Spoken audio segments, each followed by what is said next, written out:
안녕하세요. 오늘도 사연살롱을 찾아주셔서 감사합니다. 할까 말까 할 때는 하지 말라더니 이렇게 후회가 될 줄 누가 알았겠어요. 저는 작년 이맘때 결혼식을 앞두고 정말 고민이 많았어요.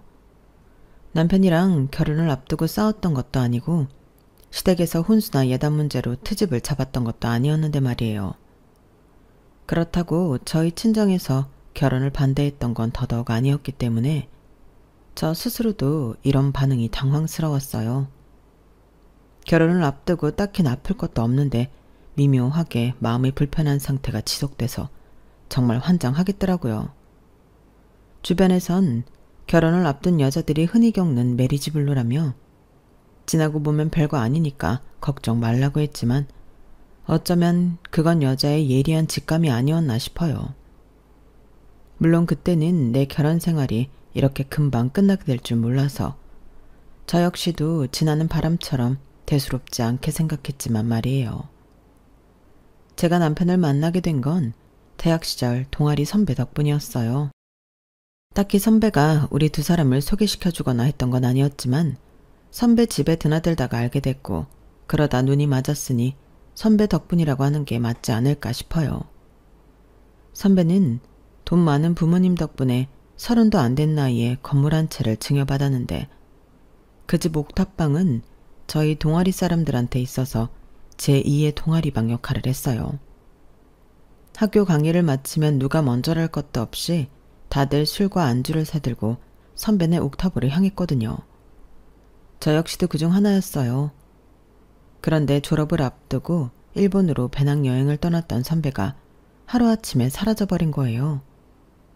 한 달 뒤에 있었던 졸업식에도 오지 않은 채 선배는 조금씩 우리들 기억에서 사라져갔어요.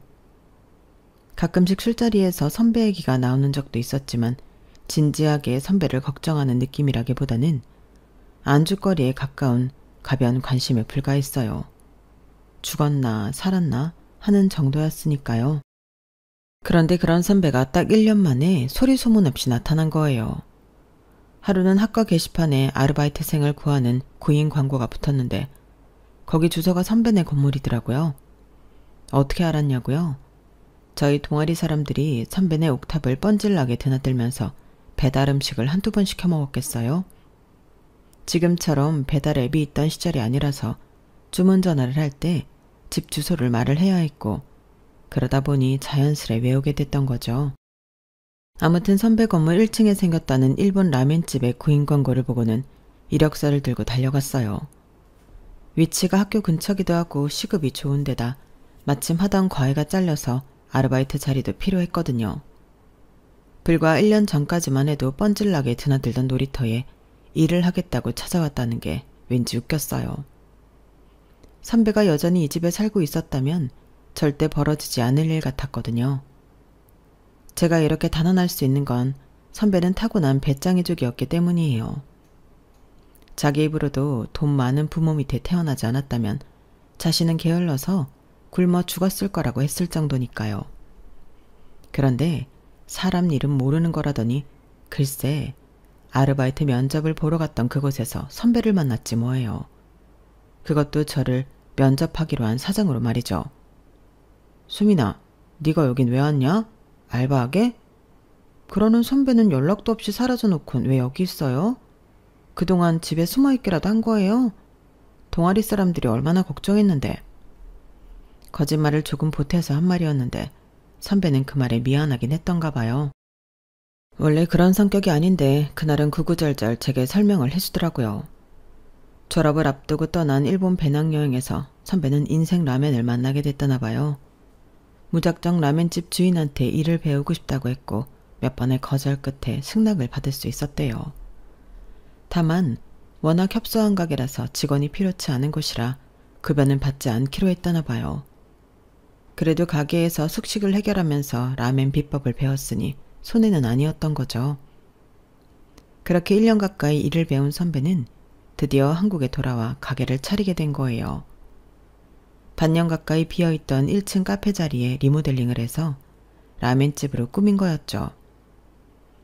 한국을 떠나니 그 사이 건물 관리를 제대로 못해서 세입자들이 많이 나가버린 탓에 자금이 부족했던가 봐요. 가게 리모델링은 혼자 2달 동안 밤낮 없이 했다더군요. 아무래도 선배가 조속과 출신이다 보니 리모델링 솜씨가 완전 프로 솜씨나 진배 없었어요. 아무튼 선배는 대학 시절 탱자탱자 놀만 살았지만 1년 동안 일본 라멘집에서 일하면서 많은 걸 느꼈던 모양이에요. 말로는 노동의 신성함을 깨달았다는데 그래서인지 학창시절 하루가 멀다 하고 만나서 놀던 동아리 사람들과는 일절 연락을 끊었더라고요. 선배한테 있어서 동아리 사람들은 과거 방탕했던 자신을 떠올리게 하기 때문에 거리를 두고 싶었던 것 같아요. 제가 생각해도 저희 동아리 사람들이 좀 그렇긴 하거든요. 만나서 영화 보고 영화에 대한 지식 뽐내면서 남이 만든 영화 까내리고 그러다 술 마시고 신세 한탄하는 게 일상인 사람들이니 가깝게 지내서 뭐가 좋겠어요. 저도 3학년이 되고부터는 동아리 활동을 접고 학점 관리에 들어갔기 때문에 선배 마음이 이해가 되더라고요. 아무튼 이런 마음이 통한 덕분인지 선배는 저를 알바생으로 받아주었어요. 그러면서 동아리 사람들한테는 자신이 한국에 돌아온 걸 비밀로 해달라고 하더군요. 저 역시도 동아리 사람들과 연락을 끊고 산 지 좀 됐기 때문에 어려울 일도 아니라서 그러겠다고 했어요. 제가 금요일을 제외한 주 4일을 학교에 나가게 돼서 아르바이트는 금, 토, 일, 3일을 풀로 하게 되었어요. 원래 평일 4일을 반타임 근무를 할까도 생각했었는데 아무래도 풀타임 3일보다 돈이 안 돼서 그냥 주말에 하는 걸로 했어요. 주말이라고는 해도 금요일을 포함해서 하는 거라서 직장인들과 대학생들도 꽤 오고 주말엔 동네 주민들이 많이 차는 것 같았어요. 남편 역시 그런 손님 중 하나였어요. 대부분의 손님들은 미소 라면을 찾는 것과 달리 남편은 버터 소금 라면만 먹었어요. 교환학생으로 일본에서 1년 정도 지냈다고 하는데 그때 현지인 추천으로 먹어보고는 반했다더군요. 하지만 한국에 돌아와서는 버터 소금 라면을 파는 곳을 못 찾아서 먹을 수 없었는데 이렇게 먹게 됐다며 엄청 좋아했어요. 일주일에 2-3번은 와서 버터 소금 라면을 먹다 보니까 사장인 선배하고도 그렇고 알바생인 저와도 많이 친해졌어요. 그렇다 보니 손님이 뜸한 날이면 일부러 남편을 가게로 불러내서 셋이서 가게 문을 잠그고 술판을 벌이기도 했어요. 제가 취업을 하기 전까지 선배 가게에서 아르바이트를 했으니까 거의 1년 반 정도 남편과도 알고 지냈던 것 같아요. 선배 가게에서 일한 때는 그저 오빠 동생으로 지내다가 취직을 한 뒤 이런저런 도움을 받게 되면서 가까워지게 됐고 연인 관계로 발전하게 됐어요. 사람 마음이 참 간사한 게 우리가 사귀기 전에는 선배랑 셋이서 정말 자주 뭉쳐서 놀았거든요. 그런데 막상 우리가 사귀고부터는 그게 안 되더라고요. 언제부턴가 선배가 제 남편 눈치를 보기 시작했거든요. 대학생 시절 동아리 활동을 할 때부터 알고 지낸 사이라서 사실 선배와는 동성에 가깝다시피 할 정도로 가리는 게 없었어요. 그런데 우리 사이의 그런 모습이 남편이 보기에는 이상했던가 봐요. 선배가 평소처럼 저를 툭툭 치거나 심한 말장난을 했더니 남편이 기분 나쁜 티를 내더라고요. 선배가 바보가 아닌 이상 그런 걸 알고도 어떻게 제게 전처럼 대할 수 있겠어요. 단지 그것만 문제였다면 선배가 조심하는 걸로 정리할 수 있었겠지만 그 외에도 문제가 있었어요. 부산으로 여행을 갔다고? 그것도 2박 3일 동안? 선배랑 둘이 갔다는 게 아니라 동아리 사람들이랑 다 같이 갔었어. 명색이 영화 동아리인데 부산국제영화제 정도는 참석해줘야 하잖아. 근데 선배, 우리 그때 영화 몇 편 못 보지 않았나? 얌마, 그게 누구 때문인데. 그때 넌 낮술 마시고 취하는 바람에 나랑 혜준이랑 얼마나 고생했는 줄 알아? 기집애가 안주는 뭘 그렇게 먹어댔는지 온 사방에 토해놓고 아유, 그때 생각하면 아직도 속이 울렁거린다. 가만 보면 너도 제정신 아냐. 어쩌다가 공유하고 있는 추억이 툭 튀어나오면 누가 먼저랄 것도 없이 그때로 돌아간 기분에 취해 신나게 떠들곤 했어요. 그리고 그럴 때마다 남편은 불쾌한 기색을 그대로 드러냈어요. 이러니 남편 눈치 보여서 뭘 할 수 있겠어요. 기껏 시간을 내서 셋이 만나도 전처럼 편하지가 않았어요. 서로 눈치를 보게 됐거든요. 선배는 남편 눈치를 보고 저는 선배랑 남편 눈치를 보고 남편은 나름대로 눈치를 보고 말이죠. 그러다 자연스럽게 멀어지게 되었어요. 그런데 그런 식으로 멀어진 사람이 300분만이 아니더라고요. 제 대학 동기들도 그렇고 심지어 직장 동료들까지도 점점 멀어지게 되었거든요. 저도 그걸 인지하지 못하고 지내다가 중간에 남편이랑 잠깐 헤어졌던 때가 있었는데 그때 그걸 깨닫게 되었어요. 하루는 대학 동기를 만났는데 동기가 저를 보자마자 대뜸 그러는 거예요. 너 그 남자랑 헤어졌구나? 어떻게 알았어? 당연한 거 아니냐? 그 남자랑 아직도 만나고 있다면 네가 나한테 만나자고 연락을 했겠어? 남의 연애사에 이러쿵저러쿵 하고 싶진 않지만 그 남자 정말 별로였어. 너 그 남자 사귀면서 애들이랑 연락 다 끊긴 거는 아니? 심지어 너희 두 사람 만나게 해준 기준 선배도 네 남자친구 눈치 보여서 너한테 연락하기 꺼려진다고 하는 걸 보면 문제 있는 거 아니니? 암튼 한 번만 더 남자 문제로 연락 끊기면 그땐 가만 안 둘 줄 알아? 동기는 그동안 많이 서운했던지 볼멘 소리를 했어요. 그러고 보니 남편이랑 사귀면서 제일 많이 들었던 말이 걔랑 놀지 마였어요. 거기다 툭하면 친구야 나야 선택해? 라는 말도 입버릇처럼 하곤 했고요. 제 주변 사람들과 함께 보게 되는 자리가 있으면 매번 트러블이 생겨서 결국엔 다시는 안 보는 사이가 되곤 했고 저만 따로 그 사람들이랑 어울릴라 치면 앞서 말한 것처럼 그 친구랑 자기 사이에 선택하라고 강요했어요. 그러니 어디 마음 편히 사람들을 만날 수 있겠어요. 결국엔 사람들과 서서히 연락이 끊기거나 연락이 된다 쳐도 따로 만나는 일은 없게 되어버렸죠. 그러고 보니 남편은 자기 친구를 소개해준 적이 단 한 번도 없었어요. 딱 한 번 남편이랑 극장에 갔다가 회사 동료와 마주친 적이 한 번 있긴 한데 그마저도 제게 소개 없이 바로 헤어졌기 때문에 만났다고 하기도 좀 그렇네요. 아무튼 남편과 연애하는 동안 제 옆에는 남편 외에 그 누구도 머무를 수 없었어요. 남편이 그걸 참지 못했거든요. 그걸 아니까 저도 남편 외에는 곁을 내주지 않았어요.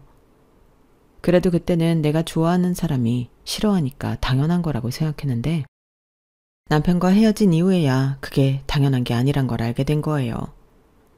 지금껏 몇 년 동안 이 남자의 말에 휘둘려 세뇌당했다는 사실을 깨닫자 멘붕이 오더라고요.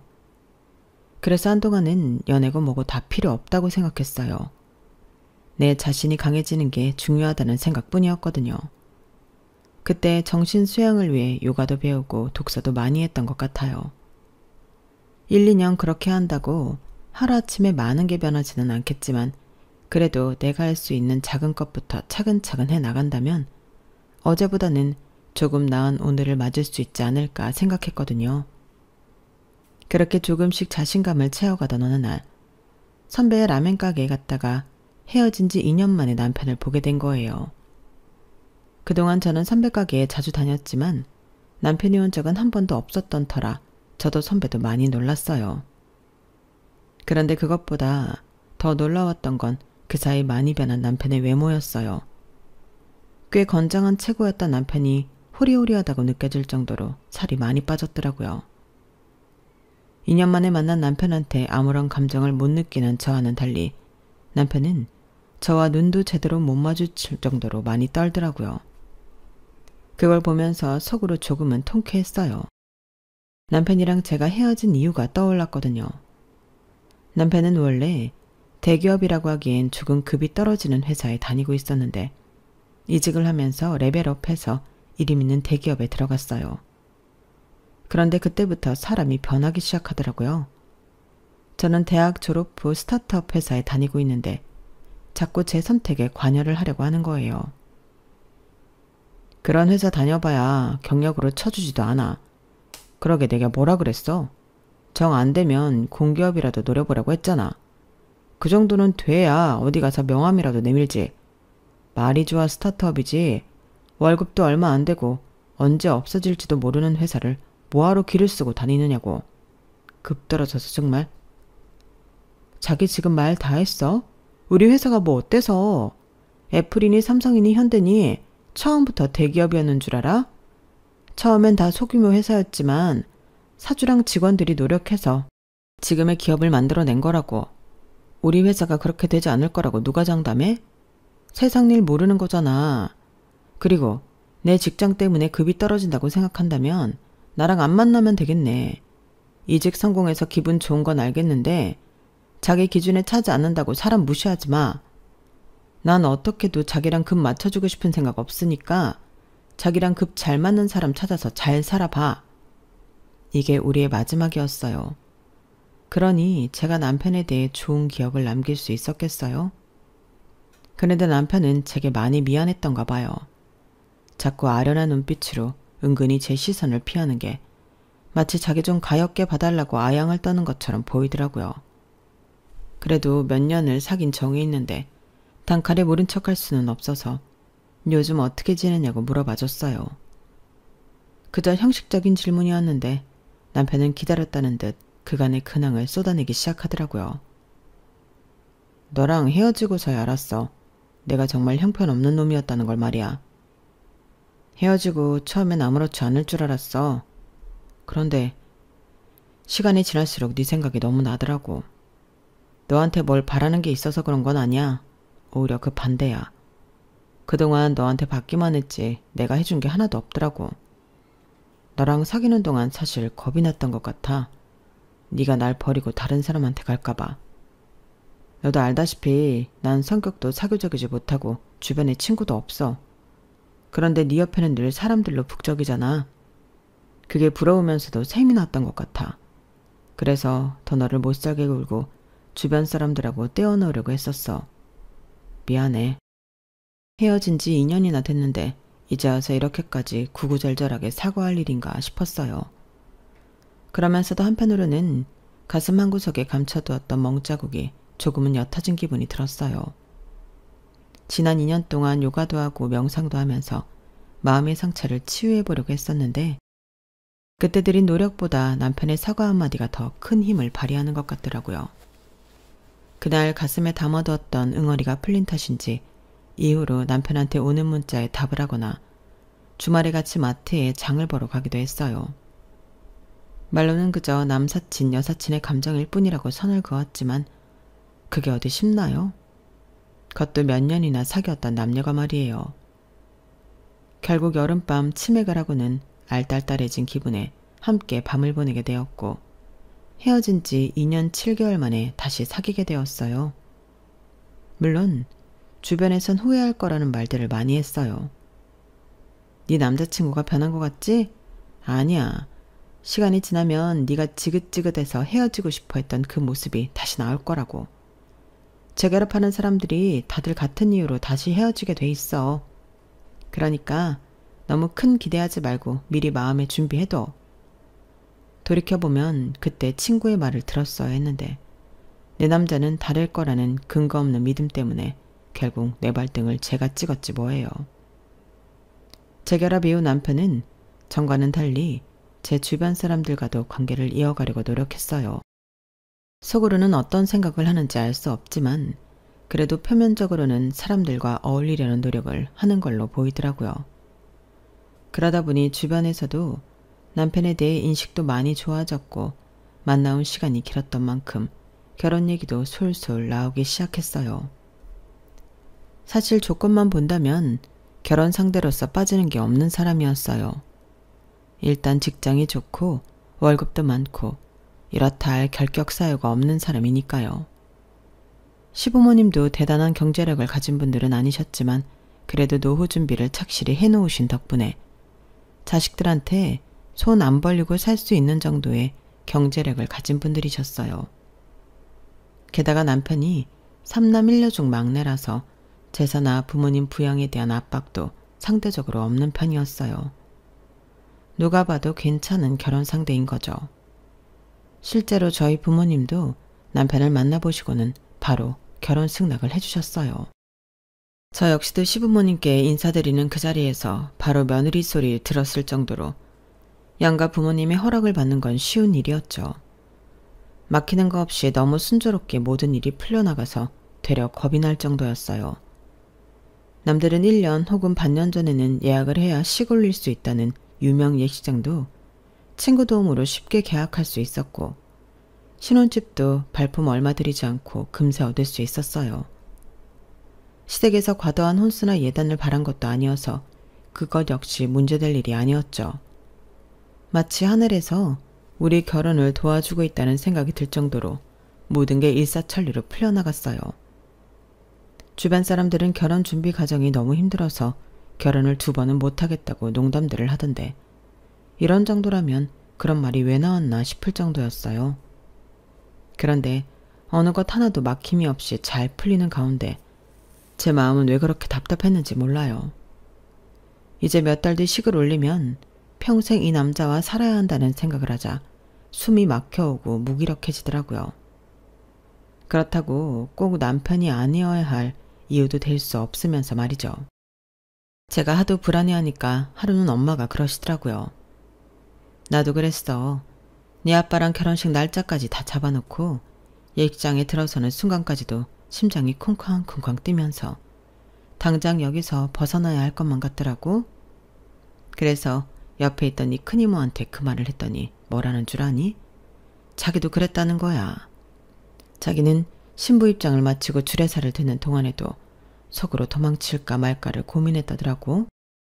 큰 압박에 짓눌리면 누구나 빠져나가고 싶다는 생각을 하게 돼. 네 인생에서 결혼보다 더 큰 압박이 어디 있겠니? 그럴 땐 차라리 속으로 이렇게 생각해봐. 살아보고 아니면 깨는 거지 뭐. 엄마는 언제까지고 우리 딸 편이니까 마음 편히 가져. 그날 엄마 얘기를 듣고 조금은 마음이 진정되기 시작했어요. 엄마 말대로 아니면 많은 거라고 생각했더니 확실히 마음이 편해지더라고요. 그렇게 내 안에서 몇 번의 전쟁 같은 갈등을 끝낸 뒤에야 저는 예식장에 발을 들일 수가 있었어요. 그리고 그 순간부터 그토록 순조로웠던 결혼은 엉망진창이 되고 말았어요. 신혼여행지에서 시작된 말다툼이 시발점이었어요. 뭐라고? 매달 시댁에 300씩 보내겠다고? 아니 왜? 아직 아버님도 돈 버시잖아. 돈을 벌고 안 벌고 뭐가 중요해?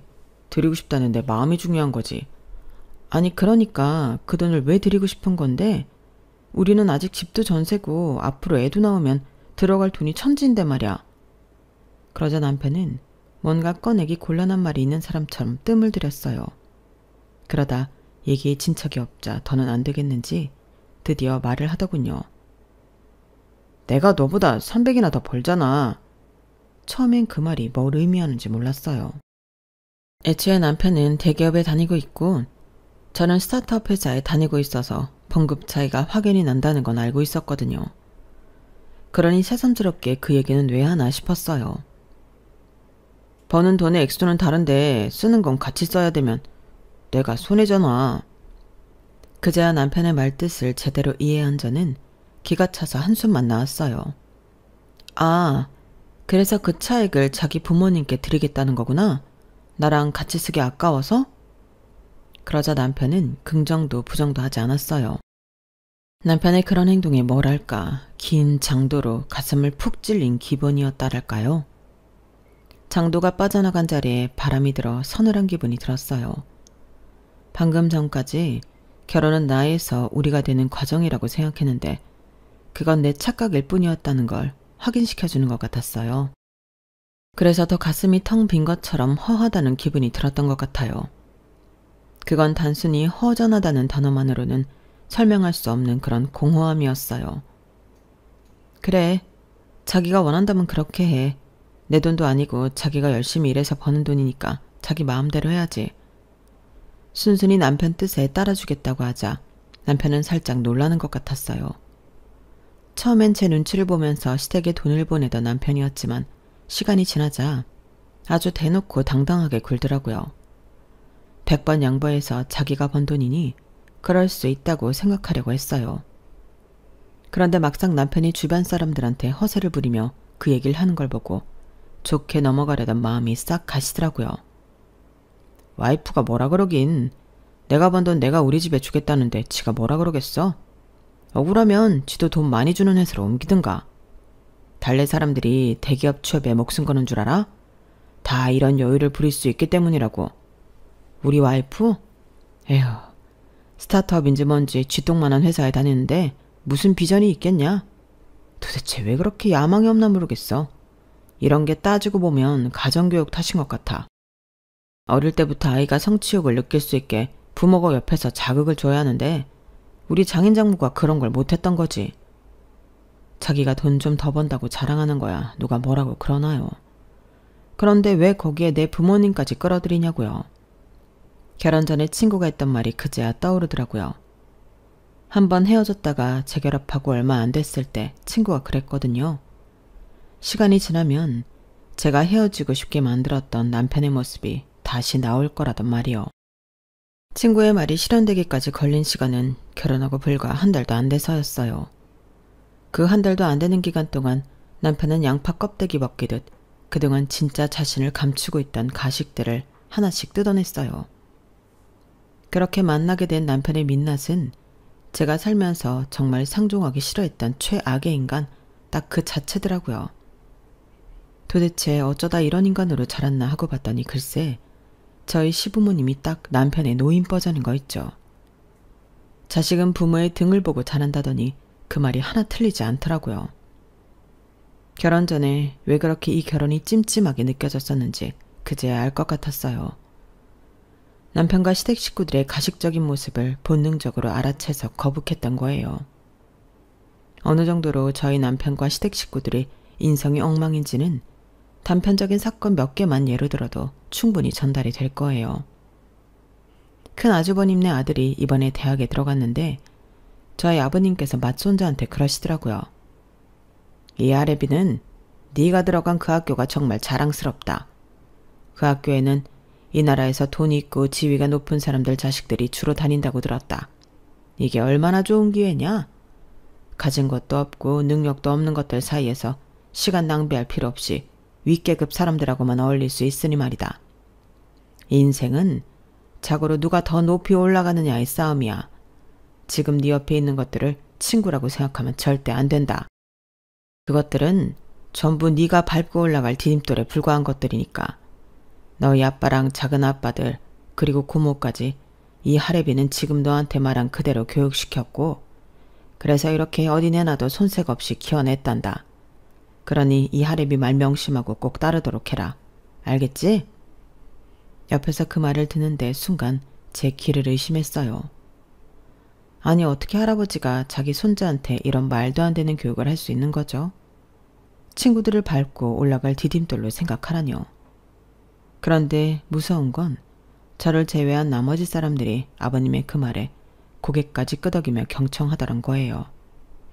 그때 그 자리에서 느꼈던 이질감은 살면서 제가 느낀 공포 중 가장 큰 공포였어요. 지금까지 내가 알던 사람들이 순식간에 낯설고 기괴하게 보였으니까요. 그래서 몸이 안 좋다는 핑계를 대고 서둘러 혼자 빠져나왔어요. 그 자리에 더 앉아있다가는 구역질을 할 것 같았거든요. 이후에도 가족 모임이 있을 때면 아버님은 말도 안 되는 소리를 하시며 가족들한테 성공한 인생을 사는 법에 대해 말씀하셨어요. 자기보다 약한 것들한테는 강압적으로 대해야 차 위에 기어오르지 못한다거나 나를 이끌어줄 수 있는 능력이 있는 상사라면 내 아내까지 내어줄 각오를 해야 한다는 등 진짜 토 쏠리는 개소리들이었어요. 그러면서 식구들이 자기 경험담을 으스대며 떠들어대는데 지옥이 있다면 여기가 지옥이겠다 싶더라고요. 지위가 높고 돈이 있는 사람들한테는 이보다 비굴할 수가 없을 정도로 굴고 자신한테 도움이 안 되는 사람들한테는 매정하다 못해 가혹할 정도로 대하는 모습이 바로 이 가족의 실체더라고요. 그나마 그 중에서 가장 덜했던 게 제 남편이더라고요. 이걸 다행이라고 생각해야 할지 모르겠지만요. 결혼하고 처음 맞는 명절이 며칠 앞으로 다가온 어느 날이었어요. 어머님이 퇴근 후에 잠시 들리라고 하셔서 시댁으로 갔더니 제게 종이 한 장과 볼펜을 주시더라고요. 어머님, 이게 뭐예요? 명절도 다가오고 해서 미리 각서를 만들어 둬야 할 것 같아서 불렀다. 너도 알다시피 우리 상민이가 월급을 너보다 많이 벌잖니? 혹시 네가 그 돈을 친정에 빼돌리기라도 하면 어쩌냐고. 상민이 말로는 매달 300씩 보낼 테니 그런 걱정하지 말라고는 하는데 그래도 부모 입장에서 내 새끼가 번 돈을 며느리가 뒤로 빼먹을지 모르는데 어떻게 걱정하지 않을 수가 있겠니? 그러니까 여기다 각서를 써라. 내 아들이 번 돈에서 단돈 1원도 네 친정으로 보내지 않겠다고. 만약 그랬을 시엔 보낸 돈의 100배를 우리한테 보상하겠다고 말이다. 어서 안 쓰고 뭐하니? 퇴근길에 느닷없이 끌려와 이런 말도 안 되는 각서를 쓰라니 제정신인가 싶었어요. 그래서 한숨을 쉬며 시간을 끌었더니 어머님이 아주 방방 뛰시면서 있지도 않은 일로 소설을 쓰시는 거 있죠. 너 설마 니네 집에 그동안 돈 퍼다 날랐던 거니? 그래서 쓰라는 각서도 안 쓰고 그렇게 버티는 거냐고. 내가 너 이럴 줄 알았다. 며느리 중에 학벌이 좋은 며느리가 들어와서 다행이다 했더니 그 좋은 머리를 이런 데 쓸 줄 누가 알았다니? 너 지금까지 얼마나 보냈어?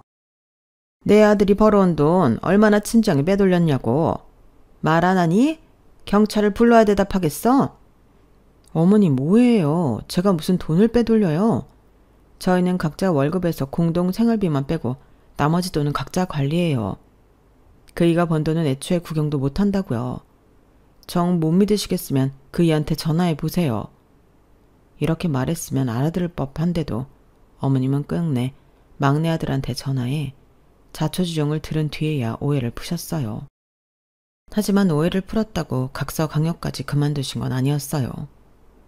저는 그날 기어이 어머님이 원하시는 내용대로 각서를 한 장 써드리고서야 시댁 대문을 나설 수 있었거든요. 각서 사건이 있고 몇 달 뒤 저희 회사는 전 세계적으로 부는 K컬처 바람을 타고 해외 시장에서 전례 없는 성과를 거둘 수 있었어요. 덕분에 성과급도 엄청 받을 수 있게 되었죠. 저희 회사가 스타트업 회사라서 월급 자체는 세지 않아도 직원들한테 유리한 조건의 옵션들이 많이 포함되어 있는데 그중 성과급은 대기업보다 훨씬 빵빵하게 들어오는 편이었어요. 창업 이래 최고의 매출을 찍은 덕분에 그해 저한테 들어온 성과급이 자그마치 7천만 원이나 되더라고요. 세금을 제한 금액이 이거니까 세 전으로 치면 억이 넘는 엄청난 금액이었던 거죠. 이 돈을 어디에 쓸까 고민을 하다가 아빠 차를 바꿔드리기로 했어요. 저희 아빠는 20년 넘게 차를 타고 계신데 연식이 있다 보니 툭 하면 고장이 나서 수리비도 많이 들고 무엇보다 기름은 엄청 먹어서 기름값 오른다는 뉴스만 나오면 아빠가 긴장을 하시곤 했거든요. 그래서 이참에 전기차나 아니면 하이브리드로 바꿔드리려고 차를 알아봤어요. 카탈로그를 받아다 주말에 집에서 살펴보고 있는데 그걸 본 남편이 대뜸 차 바꿀 거냐고 묻더라고요. 그래서 그렇다고 했더니 돈이 어디서 왔냐고 묻길래 성과급 받았다고 얘기했어요. 그랬더니 저보다 더 신이 나서는 나보다 더 적극적으로 차를 고르지 뭐예요.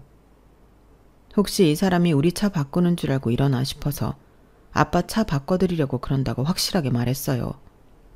그랬더니 말이 끝나기가 무섭게 손에 들고 있던 카탈로그를 바닥에 팍 던지지 뭐예요. 아이씨, 야, 그걸 왜 이제 말해? 난 또 네가 우리 차 바꾼다는 줄 알았잖아. 그리고 그 돈으로 왜 니네 아빠 차를 바꿔주냐? 그거 공동재 차이잖아. 자기도 자기 월급 시댁에 보내잖아. 그럼 나도 그래도 되는 거 아니야? 피차 일반인데 뭘 그렇게 화를 내? 야, 이게 그거랑 같냐? 난 너보다 연봉이 높아서 생긴 차액만 우리 집에 보내는 거고 넌 특별 보너스인 셈이잖아.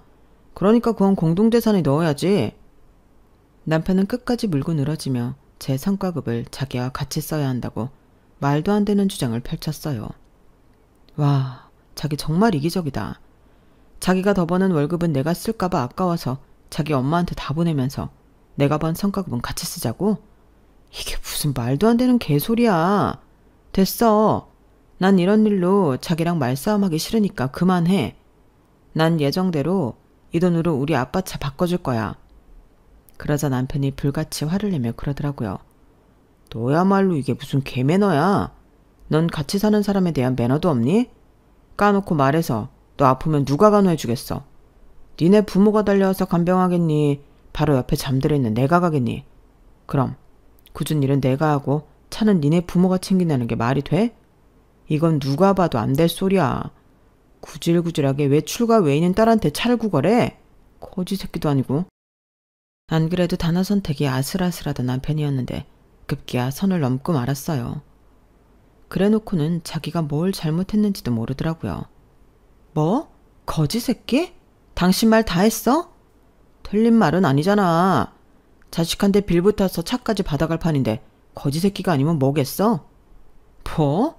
그럼 니네 부모도 거지 새끼겠네. 매달 너한테 300씩 받았으니까. 제가 똑같이 맞받아 쳐주자 순간 강분한 남편은 집안 살림까지 집어던지며 화를 냈어요. 그러는 과정에서 저는 남편이 던진 사운드바에 맞아서 갈비뼈가 골절이 됐어요. 제가 가슴을 움켜쥐고 아프다고 숨도 잘 안 쉬어진다고 하는데도 쇼하지 말라면서 빈정대던 남편은 119 대원들 손에 제가 실려가자 그제야 겁을 집어먹곤 사색이 됐어요. 그날 응급실에서 엑스레이를 찍고 골절 확인을 하는 동안에도 남편은 코빼기도 보이지 않았어요. 결국 저희 부모님이 달려와 모든 처리를 해주셨어요. 며칠은 꼼짝 말고 누워있어야 한다고 해서 회사에 병가를 내고 입원을 했는데 다음 날이 돼서야 남편 놈이 병실로 찾아왔더라고요. 아빠는 그런 사회를 보자마자 뺨을 때리셨어요. 평소 같으면 아빠를 뜯어 말리셨을 엄마지만 그날은 못 본 척 하시더라고요. 내가 다른 건 다 참아도 여자한테 손대는 놈은 용서 못한다. 생각 같아선 내 딸이 다친 것처럼 니놈 갈비뼈도 몇 개 부러뜨리고 싶지만 안간 힘을 쓰고 참는 거야. 그러니 너도 최소한의 양심이 있다면 순순히 이혼 서류에 도장 찍어라.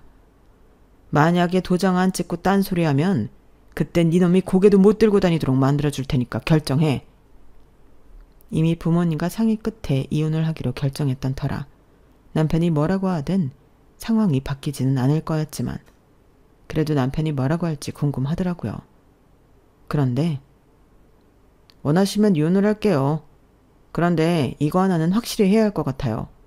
제가 사운드바를 던진 건 맞지만 수민이를 맞출 생각은 없었어요. 고의가 없었기 때문에 이건 사고일 뿐이라고요. 그러니까 병원비는 50대 50으로 부담하는 게 맞다고 생각합니다. 이런 와중에도 병원비 타령을 하는 남편을 보니 정말 한심하기 그지없었어요. 아마 모르긴 해도 병원비 반값 부담 얘기는 자기 부모님과 상의 끝에 내린 결론일 거예요. 그분들이라면 이런 와중에도 사과를 먼저 하라는 말 대신 어떻게든 보상해야 할 금액을 깎으라고 가르치셨을 테니까요. 결국 우리 부부는 결혼한 지 1년도 채 안 돼서 이혼을 했어요. 결혼식을 올릴 때는 이런저런 행운이 따라서 쉽게 할 수 있었지만 이혼은 정말 너무 힘들게 마칠 수 있었어요. 일단 남편과는 합의가 되지 않아서 벅점 싸움까지 벌이게 되었고 그런 과정에서 서로의 치부는 물론 주변 사람들한테까지 저희의 결혼 생활이 까발려지게 되었거든요.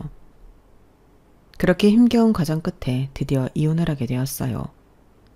이번 소송에서 저를 위해 증언을 해주었던 친구 말이 추잡하게 까발려진 이혼 소송의 승자도 패자도 없다지만 그래도 금전적으로 위로를 많이 받은 쪽이 승자라고 하더라고요. 그런 의미에서 따져본다면 이번 이혼 소송의 승자는 저인 것 같네요. 비록 저 역시도 많은 상처를 입었지만 말이에요. 그래도 이쯤에서 결혼 생활을 멈출 수 있었던 건 다행이라는 생각이 들어요. 더 멀리까지 갔다면 되돌아오는 길이 더 길고 힘들었을 테니까요. 이제 정신 바짝 차리고 나 혼자의 힘으로 온전히 걸어갈 수 있는 인생을 살아보려고 합니다. 그렇게 걷다 보면 같은 곳을 바라보는 사람을 만나게 될지 모르는 일이니까요. 지금까지 제 사연을 들어주셔서 감사합니다. 들어주신 분들 모두 행복하시고 건강하세요. 여러분, 사연 댓글에 응원과 현명한 조언 부탁드려요. 좋아요와 구독은 저에게 큰 힘이 됩니다. 오늘도 좋은 일 가득하세요.